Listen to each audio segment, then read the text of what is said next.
Hallelujah. കർത്താവിൽ പ്രിയമുള്ളവരെ, ദൈവവചന ശുശ്രൂഷയിലേക്ക് കടന്നു വന്ന നിങ്ങൾക്കെല്ലാവർക്കും നമ്മുടെ കർത്താവായ യേശു ക്രിസ്തുവിന്റെ സ്നേഹവും സമാധാനവും ആശംസിക്കുകയാണ്. 90-ാം സങ്കീർത്തനം 12-ാം വചനത്തിൽ ദൈവത്തിന്റെ വചനം ഇപ്രകാരം പ്രഖ്യാപിക്കുകയാണ്: ഞങ്ങളുടെ ആയുസ്സിന്റെ ദിനങ്ങൾ എണ്ണുവാൻ ഞങ്ങളെ പഠിപ്പിക്കണമേ, ഞങ്ങളുടെ ഹൃദയം ജ്ഞാനപൂർണമാകട്ടെ. സങ്കീർത്തകൻ കർത്താവിനോട് പ്രാർത്ഥിക്കുകയാണ്, ഞങ്ങളുടെ ആയുസ്സിന്റെ ദിനങ്ങൾ എണ്ണുവാൻ ഞങ്ങളെ പഠിപ്പിക്കണമേ. ഈ ഒരു പ്രാർത്ഥനയോടെ അല്പസമയം കർത്താവിന്റെ തിരുനാമത്തെ പാടി ആരാധിക്കുവാനായി നമുക്കൊരുങ്ങാം. ഇന്നത്തെ സ്തുതി ആരാധനയിൽ പ്രത്യേകമായി നമ്മൾ നിയോഗമായി പ്രാർത്ഥിക്കുന്നത്, ദൈവത്തിന്റെ വചനം കേട്ടിട്ടും മാനസാന്തരം അനുഭവമില്ലാത്ത ഒരുപാട് മക്കൾ നമ്മുടെ കുടുംബങ്ങളിലുണ്ട്, കൂട്ടായ്മകളിലുണ്ട്, നമ്മുടെ ചുറ്റുപാടുകളിലുമുണ്ട്.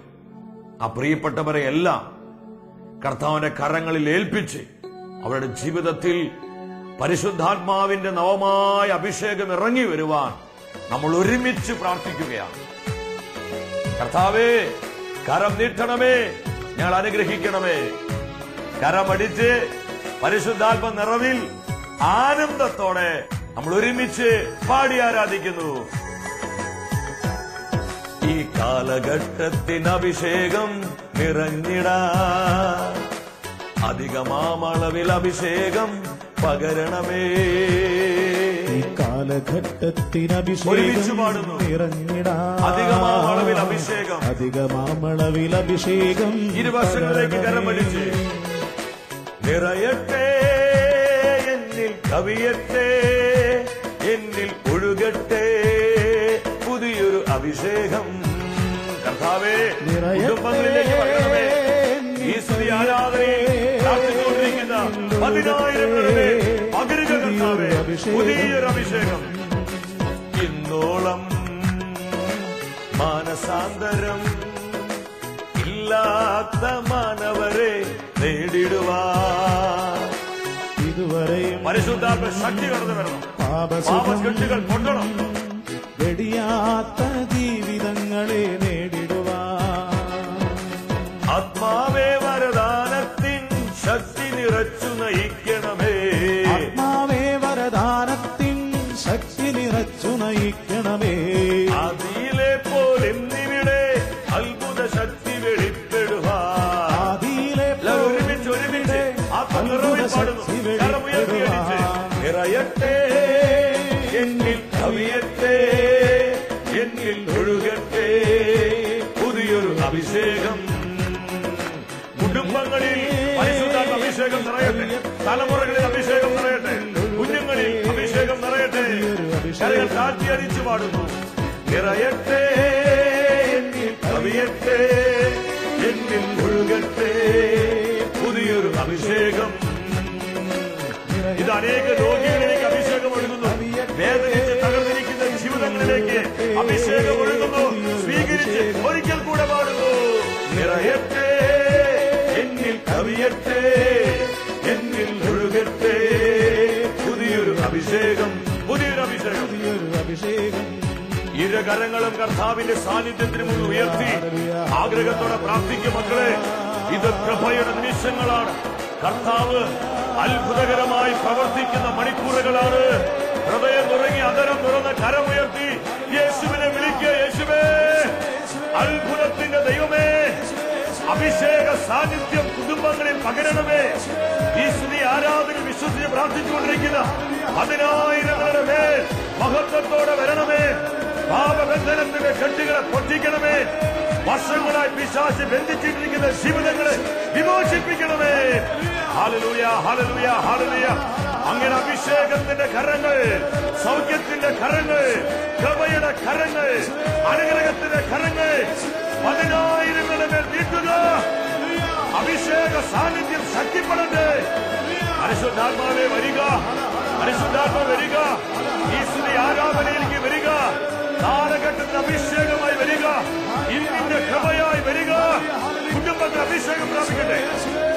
അന്തരീക്ഷങ്ങളിലുള്ള സകല അശുദ്ധികളിലേക്ക് സ്വർഗത്തിലെ തീയായി പരിശുദ്ധാത്മ വരട്ടെ. സകല അശുദ്ധികളും കത്തിച്ചാരമാകട്ടെ. സ്വീകരിച്ച് പ്രാർത്ഥിക്കാം മക്കളെ. കർത്താവ് പകരുന്ന അഭിഷേകം നിങ്ങൾ ഏറ്റെടുത്ത് പ്രാർത്ഥിക്കേ. ഇത് സൗഖ്യത്തിന്റെ മണിക്കൂറുകളാ, അത്ഭുതത്തിന്റെ മണിക്കൂറുകളാ.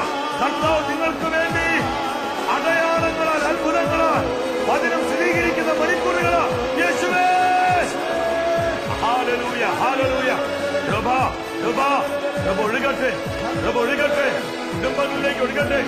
ഇത് അനേകം കുടുംബങ്ങൾ അഭിഷേകം പ്രാപിക്കുന്നു. അനേകം രോഗികൾ അത്ഭുത വിടുതൽ പ്രാപിക്കുന്നു. അനേകം ഭവനങ്ങളിലേക്ക് കർത്താവിന്റെ സാന്നിധ്യം മഹത്വത്തോടെ ഇറങ്ങി വരുന്നു. ഹോളി സ്പിരിറ്റ് കുടുംബങ്ങളെ നിറയ്ക്കുക, കുടുംബങ്ങളെ നിറയ്ക്കുക, കുടുംബങ്ങളെ നിറയ്ക്കുക. നാളുകളായി വിവിധ നിയോഗങ്ങൾക്ക് വേണ്ടി നുറുങ്ങിയ ഹൃദയത്തോടെ പ്രാർത്ഥിച്ചുകൊണ്ടിരിക്കുന്ന അനേക മക്കളുടെ മേൽ കർത്താവേ ഈ സമയം കരം നീട്ടണമേ. നിയോഗങ്ങളെ, ആവശ്യങ്ങളെ അവിടുന്ന് അനുഗ്രഹിക്കണമേ. Lord bless, bless, bless Lord. Hallelujah, hallelujah. ആരാധന, ആരാധന, ആരാധന. പരിശുദ്ധ അമ്മേ, ദൈവവചനത്തെ ലോകത്തിന് പ്രദാനം ചെയ്തവളെ, ഞങ്ങൾക്ക് വേണ്ടി എല്ലാ ശുശ്രൂഷകൾക്ക് വേണ്ടി പ്രാർത്ഥിക്കണമേ. ആമേൻ, ഹല്ലേലൂയ. പ്രിയ ദൈവമക്കളെ, കർത്താവിന്റെ വചനത്തെ സ്വീകരിക്കുവാനായി നമ്മുടെ ഹൃദയങ്ങളെ നമുക്കൊരുക്കാം. കേൾക്കുന്ന ഓരോ വചനവും നമ്മിൽ അഭിഷേകമായി മാറുവാൻ പ്രാർത്ഥിച്ചുകൊണ്ട് ദൈവസന്നിധിയിൽ നമുക്കായിരിക്കാം. ഇന്നത്തെ തിരുവചന ശുശ്രൂഷയിലൂടെ ദൈവത്തിന്റെ പരിശുദ്ധാത്മാവ് നമ്മുടെ ജീവിതങ്ങളെ പഠിപ്പിക്കുന്നത് ജാഗരൂകരായിരിക്കുവിൻ എന്ന സന്ദേശമാണ്. ദൈവമക്കൾ ജാഗരൂകരായിരിക്കണം. മാർക്കോസ് എഴുതിയ സുവിശേഷം 13-ാം അധ്യായം 37-ാം തിരുവചനം. ദൈവത്തിന്റെ വചനം ഇപ്രകാരം പ്രഖ്യാപിക്കുകയാണ്: ഞാൻ നിങ്ങളോട് പറയുന്നത് എല്ലാവരോടുമായിട്ടാണ് പറയുന്നത്, ജാഗരൂകരായിരിക്കുവിൻ. നമ്മുടെ കർത്താവിന്റെ പ്രബോധനമാണിത്. യേശു പറയാണ്, ഞാൻ നിങ്ങളോട് എല്ലാവരോടുമായിട്ടാണ് ഇത് പറയുന്നത്. ഇന്ന് ഈ മെസ്സേജ് ദൈവമക്കൾക്ക് മാത്രമുള്ളതല്ല, ലോകം മുഴുവനിലുമുള്ള സകല ജനപദങ്ങളെയും നോക്കിക്കൊണ്ടാണ് കർത്താവ് ഇത് സംസാരിക്കുന്നത്. നിങ്ങളോട് എല്ലാവരോടുമായിട്ടാണ് ഞാൻ പറയുന്നത്. എന്താ കർത്താവ് പറയുന്നത്? ജാഗരൂകരായിരിക്കുവിൻ. പ്രിയ സഹോദര സഹോദരി, നമ്മളെല്ലാവരും തന്നെ പല കാര്യങ്ങളിലും വളരെ ജാഗ്രതയുള്ളവരാണ്. ഈ ശുശ്രൂഷയിൽ ഒരുപാട് മാതാപിതാക്കൾ പങ്കെടുക്കുന്നുണ്ട്. പ്രിയ പിതാവേ, മാതാവേ, ഒരു അപ്പനൊരു അമ്മ എന്ന നിലയിൽ നമ്മുടെ മക്കളുടെ കാര്യത്തിൽ നമ്മൾ എന്തുമാത്രം ജാഗ്രതയുള്ളവരാണ്, അവരുടെ വിദ്യാഭ്യാസത്തോടുള്ള ബന്ധത്തിൽ. അതുകൊണ്ടാണ് പല മാതാപിതാക്കളും കുഞ്ഞുങ്ങളെ പഠന കാര്യത്തിൽ അല്പം പുറകോട്ടും മാറുമ്പോഴേക്കും അസ്വസ്ഥരാകുന്നത്. മക്കളുടെ ഭാവിയോടുള്ള ബന്ധത്തിൽ, അവരുടെ ജോലിയോടുള്ള ബന്ധത്തിൽ, അവരുടെ കുടുംബജീവിതത്തോടുള്ള ബന്ധത്തിലെല്ലാം ഓരോ മാതാപിതാക്കളും വളരെ ജാഗ്രതയുള്ളവരാണ്. ഭാര്യ ഭർത്താക്കന്മാർ പരസ്പരം ജാഗ്രതയുള്ളവരാ. അവരുടെ ആരോഗ്യത്തോടുള്ള ബന്ധത്തിൽ, സൗന്ദര്യത്തോടുള്ള ബന്ധത്തിൽ, ജോലിയോടുള്ള ബന്ധത്തിൽ, കുടുംബജീവിതത്തോടുള്ള ബന്ധത്തിൽ ഭാര്യ ഭർത്താക്കന്മാർ പരസ്പരം ജാഗ്രതയുള്ളവരാണ്. മക്കൾ മാതാപിതാക്കളുള്ള ബന്ധത്തിൽ, തൊഴിൽ മേഖലകളിൽ, ബിസിനസ് മണ്ഡലങ്ങളിൽ എന്നുവേണ്ട ഈ ലോകത്തിലെ ഒരുപാട് കാര്യങ്ങളിൽ നമ്മളെല്ലാം വളരെ ജാഗ്രതയുള്ളവരാണ്. എന്നാൽ ദൈവമക്കളെ, ഈ ലോകത്തിന്റെ കാര്യങ്ങളിൽ മാത്രം നമ്മൾ ജാഗ്രതയുള്ളവരായിരുന്നാൽ പോരാ. കർത്താവ് നമ്മളെ പഠിപ്പിക്കുകയാണ്, ഒരു ദൈവ പൈതൽ എന്ന നിലയിൽ ഞാനും നിങ്ങളും ഏതൊക്കെ വിഷയങ്ങളിലാണ് ജാഗ്രത പാലിക്കേണ്ടത്. ഒന്നാമത്തെ തലം പ്രാർത്ഥനയോടുള്ള ബന്ധത്തിലാണ്. ദൈവമക്കളായ നമ്മൾ ജാഗരൂകരായിരിക്കേണ്ടത് നമ്മുടെ പ്രാർത്ഥനാ ജീവിതത്തിലാണ്. മറ്റതെല്ലാം വളരെ നല്ല കാര്യമാണ്. ഈ ലോകത്തിൽ, നമ്മുടെ കുടുംബത്തിൽ, തൊഴിൽ മേഖലകളിൽ, ആരോഗ്യത്തിലുള്ള ബന്ധത്തിലൊക്കെ നമ്മൾ വളരെ ജാഗ്രതയുള്ളവരാകുന്നത് വളരെ നല്ല കാര്യം. എന്നാൽ അതിൽ മാത്രം നമ്മൾ ഒതുങ്ങി നിൽക്കരുത്. ദൈവമക്കൾ എന്ന നിലയിൽ നമ്മുടെ പ്രാർത്ഥനാ ജീവിതത്തിൽ നമ്മൾ വളരെ ജാഗ്രതയുള്ളവരാകണം. ലൂക്കായുടെ സുവിശേഷം 21 അധ്യായം 31 മുതൽ 37 വരെയുള്ള വചനങ്ങൾ എടുത്ത് പഠിക്കുമ്പോൾ കാണാൻ പറ്റും. കാലം അതിന് അന്ത്യത്തിൽ ചെല്ലുമ്പോൾ മനുഷ്യവർഗത്തിന്മേൽ നിബന്ധിക്കുന്ന 3 കെണികളെ കുറിച്ച് യേശു പറഞ്ഞു. സുഖലോലുപത, മദ്യാസക്തി, ജീവിത വ്യഗ്രത എന്നിവയാൽ നിങ്ങളുടെ മനസ്സ് ദുർബലമാകുകയും ആ ദിവസം ഒരു കെണി പോലെ നിങ്ങളുടെ മേൽ നിബന്ധിക്കുകയും ചെയ്യും. ഇത് പറഞ്ഞ കർത്താവ് ഒരു വാണിംഗ് തരികയാ. ഇതൊരു മുന്നറിയിപ്പ്, ഇതൊരു വാണിംഗ് മെസ്സേജാ. ആർക്കുള്ള വാണിംഗാ? സകല മനുഷ്യർക്കുള്ള വാണിംഗ് ആണിത്. എന്താ കർത്താവ് പറഞ്ഞത്? സംഭവിക്കാനിരിക്കുന്ന ഇവയിൽ നിന്നെല്ലാം രക്ഷപ്പെട്ട് മനുഷ്യപുത്രന്റെ മുൻപിൽ പ്രത്യക്ഷപ്പെടാൻ വേണ്ട കരുത്തു ലഭിക്കുവാൻ നിങ്ങൾ സദാ പ്രാർത്ഥനയിൽ ജാഗരൂകരായിരിക്കുവിൻ. സഭയോടുള്ള മെസ്സേജാണിത്, കുടുംബങ്ങൾക്കുള്ള മെസ്സേജാണിത്, ഇന്നത്തെ യുവജനങ്ങൾക്കും കുഞ്ഞുങ്ങൾക്കും ദമ്പതികൾക്കുമുള്ള സന്ദേശമാണിത്. വാച്ച് ആൻഡ് പ്രേ. കർത്താവ് പറയാണ്, നിങ്ങൾ പ്രാർത്ഥനയിൽ ജാഗരൂകരായിരിക്കണം. വീണ്ടും പത്രോസ്ലീഹയുടെ 1-ാം ലേഖനം 4-ാം അധ്യായം 7-ാം വചനത്തിൽ വീണ്ടും വചനം വെളിപ്പെടുത്തുന്നു. സകലത്തിന്റെയും അവസാനം അടുത്തു, നിങ്ങൾ സമചിത്തരും പ്രാർത്ഥനയിൽ ജാഗരൂകരുമായിരിക്കുവിൻ. സകലത്തിന്റെയും അവസാനം അടുത്തു. കഴിഞ്ഞ ആഴ്ചയിൽ വചന ശുശ്രൂഷയിൽ നമ്മൾ പഠിച്ചതാണ് നമ്മുടെ സമയത്തെ നമ്മൾ എപ്രകാരം പ്രയോജനപ്പെടുത്തണം, എന്തിനു വേണ്ടി പ്രയോജനപ്പെടുത്തണം. കാരണം തിന്മയുടെ കാലഘട്ടമാണിത്. ഭൗതികപരമായും ആത്മീയപരമായും നമ്മൾ ചിന്തിക്കുമ്പോൾ ഞാൻ വീണ്ടും വീണ്ടും പറയുകയാണ്, നമ്മൾ വളരെ നിർണായകമായ ഒരു കാലഘട്ടത്തിലാണ് എത്തി നിൽക്കുന്നത്. സയന്റിസ്റ്റുകൾ പറയുന്നത് ഈ ഭൂമി ഇങ്ങനെ മുന്നോട്ട് പോയാൽ ഭൂമിയുടെ ആയുസ് 100 വർഷം എന്നാണ്. നമ്മൾ പലപ്പോഴും പരസ്പരം ചോദിക്കുന്നൊരു ചോദ്യമുണ്ട്, എങ്ങോട്ടാ ഈ ലോകം പോണേ? ഇത് എന്തൊരു പോക്ക, ഇത് എങ്ങോട്ടാ ഈ ലോകം പോണേ? ആർക്കും മനസ്സിലാക്കാൻ പറ്റുന്നില്ല. കാരണം മാനുഷിക ബുദ്ധിക്ക് അതീതമായ വിധത്തിലുള്ള കാര്യങ്ങളാണ് ഇന്ന് നമ്മുടെ സമൂഹങ്ങളിൽ, ലോകത്തിൽ വെളിപ്പെട്ടുകൊണ്ടിരിക്കുന്നത്. എന്നാൽ ദൈവമക്കളായ നമ്മൾ ഇതെല്ലാം കാണുമ്പോഴും കേൾക്കുമ്പോഴും എന്തു ചെയ്യണമെന്നാണ് കർത്താവ് പറയുന്നത്? പ്രാർത്ഥനയിൽ ശ്രദ്ധയുള്ളവരായിരിക്കണം. വാച്ച് ആൻഡ് പ്രേ. നമ്മൾ എന്തിനു വേണ്ടിയാ പ്രാർത്ഥിക്കേണ്ടത്? ഈ ലോകത്തിന്റെ വിശുദ്ധീകരണത്തിന് വേണ്ടി, ആയിരങ്ങളുടെ ആത്മരക്ഷയ്ക്കു വേണ്ടി, നമ്മുടെ സ്വന്തം ആത്മാവിന്റെ രക്ഷയ്ക്കു വേണ്ടി നമ്മൾ ഹൃദയം നുറുങ്ങി പ്രാർത്ഥിക്കണം. പ്രാർത്ഥിക്കുവാനുള്ള സമയം കർത്താവിന്റെ മുമ്പിൽ ചെലവഴിക്കാതെ മറ്റെന്തിനു വേണ്ടി ചെലവഴിച്ചാലും അതൊരിക്കലും അനുഗ്രഹമായിട്ട് മാറുകയില്ല. ദൈവജനം പ്രാർത്ഥിക്കുന്ന ജനമാണ്. ദൈവമക്കൾ പ്രാർത്ഥനയിൽ ജാഗ്രത പാലിക്കണം. രണ്ടാമതായി നമ്മൾ എന്തിലാണ് ജാഗരൂകരായിരിക്കേണ്ടത്? ഈ ലോകത്തിൽ നമ്മുടെ ജീവിതത്തോടുള്ള ബന്ധത്തിലാണ്. നമ്മൾ ആരും തന്നെ ഈ ലോകത്തിൽ സ്ഥിരം താമസിക്കാൻ വേണ്ടി വന്നവരല്ല, ഈ ലോകം വിട്ടു പോകേണ്ടവരാണ്. ഈ വലിയ തിരിച്ചറിവ് സങ്കീർത്തകനുണ്ടായിരുന്നു. 103-ാം സങ്കീർത്തനം 15-ാം വചനത്തിൽ വചനം ഇപ്രകാരം വെളിപ്പെടുത്തുകയാണ്, മനുഷ്യ ജീവിതം പുല്ലുപോലെയാണ്, വയലിലെ പൂവ് പോലെ അത് വിരിയുന്നു, എന്നാൽ ചൂടുകാറ്റടിക്കുമ്പോൾ അത് വാടിപ്പോകുന്നു, അത് നിന്നിരുന്ന സ്ഥലം അജ്ഞാതമായി തീരുന്നു. മനുഷ്യ ജീവിതത്തെ പുല്ലിനോടാണ് അവിടെ വചനം ഉപമിച്ചിരിക്കുന്നത്. അത് പുല്ല് പോലെയാണ്, വളരെ നൈമിഷികമാണ്. പ്രിയ ദൈവമക്കളെ, മനുഷ്യ ജീവിതത്തിന്റെ നശ്വരത നമ്മൾ അറിയണം. യഥാർത്ഥത്തിലുള്ള ജ്ഞാന ജീവിതം എന്ന് പറയുന്നത് ഈ ലോകത്തിലെ നമ്മുടെ ജീവിതത്തിന്റെ നശ്വരത മനസ്സിലാക്കിക്കൊണ്ടുള്ള ജീവിതമാണ്. അതുകൊണ്ട് പാട്ടുകാരൻ പാടിയത്, മൺമയമാമിയുലകിൽ കാൺമതുമായ വൻമഹിമ ധനസുഖങ്ങൾ സകലവുമായ മണ്ണിൽ നമ്മൾ ജീവിതമോ പുല്ലിനെ പോലെ ഇന്നു കണ്ടു നാളെ വാടും പൂക്കളെ പോലെ.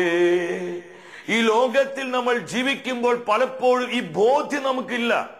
ഈ ലോകത്തിന്റെ നിറങ്ങളും വർണ്ണങ്ങളും, ഈ ലോകത്തിന്റെ ആകർഷണവും സുഖലോലുപതയിലും പലപ്പോഴും നമ്മുടെ മനസ്സ് ദുർബലമാകുമ്പോൾ ഇന്ന് അനേകരുടെ ചിന്ത ഇവിടെ സ്ഥിരം താമസിക്കാൻ വേണ്ടി വന്നിട്ടുള്ളവരാണെന്ന്. എന്നാൽ ദൈവമക്കളായ ഞാനും നിങ്ങളും തിരിച്ചറിയണം, ഈ ലോകത്തിൽ നമ്മുടെ ജീവിതത്തോടുള്ള ബന്ധത്തിൽ നമ്മൾ വളരെ ജാഗ്രതയുള്ളവരാകണം. ഈ അടുത്ത നാളുകളിൽ എനിക്ക് പരിചയമുള്ള ഒരു സഹോദരൻ, 24 വയസ്സേ അവന് പ്രായമുള്ളൂ. 24ാമത്തെ വയസ്സിൽ ഹാർട്ട് അറ്റാക്ക് വന്ന് ആ ചെറുപ്പക്കാരൻ മരിച്ചുപോയി.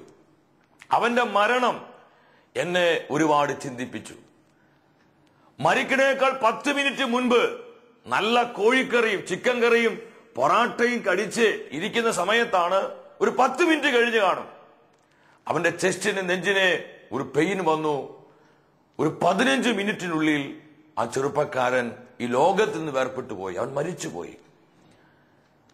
ചിക്കൻ കറിയും പൊറാട്ടയും അവൻ കഴിക്കുന്ന സമയത്ത് അവൻ ഒരിക്കലും ചിന്തിച്ചു കാണില്ല അടുത്ത നിമിഷത്തിൽ താൻ മരിക്കാൻ പോവുകയാണെന്ന്.